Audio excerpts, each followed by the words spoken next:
Salut à tous et bienvenue sur notre vidéo concernant les tenues de rituel. Je m'appelle Wupo et je vais vous expliquer les différents aspects sur ce thème. Dans toutes les religions et ethnies, il y a des tenues dédiées aux rituels.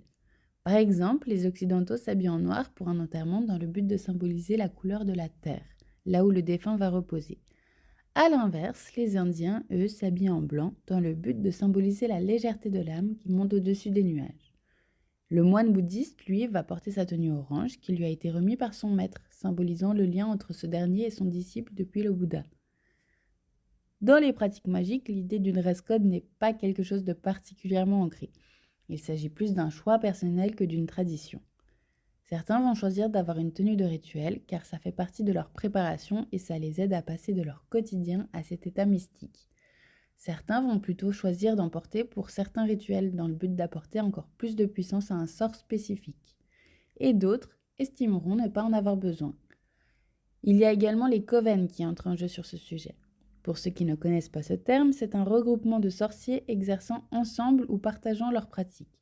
En général, ils fonctionnent un peu comme une famille, avec leur propre hiérarchie. Les coven se réunissent souvent notamment lors des sabbats.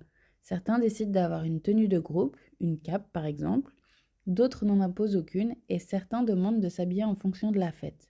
Chaque sabbat a déjà des couleurs associées, comme Samhain, qui est symbolisé par le orange et le noir. Yule est plus représenté par le doré et l'argenté. Imbolc correspond au blanc et au vert.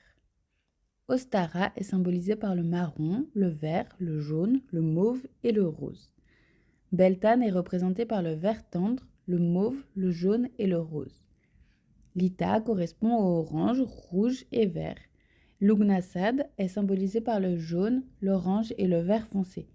Et pour finir, Maybon est représenté par le brun, l'orange et le jaune. Cependant, chacun décide de si oui ou non ces couleurs ont de l'importance dans les tenues choisies. L'idée est que ces fêtes décuplent les réussites et puissances des sorts lancés correspondant aux couleurs associées. Donc le fait de les porter sur soi aiderait encore plus dans ce but. Dans le même objectif, il y a le légendaire chapeau de sorcière. De par sa forme conique et pointue, ce couvre-chef permettrait d'accumuler et de condenser les énergies. Ainsi, il serait plus aisé de rassembler ses forces pour les sorts et bien entendu, il apporte plus de puissance aux sorciers qui le portent. En résumé, la tenue aide le praticien à condenser et augmenter sa puissance magique si besoin. Il faut juste qu'elle soit choisie dans un but précis pour qu'elle puisse offrir tout son potentiel.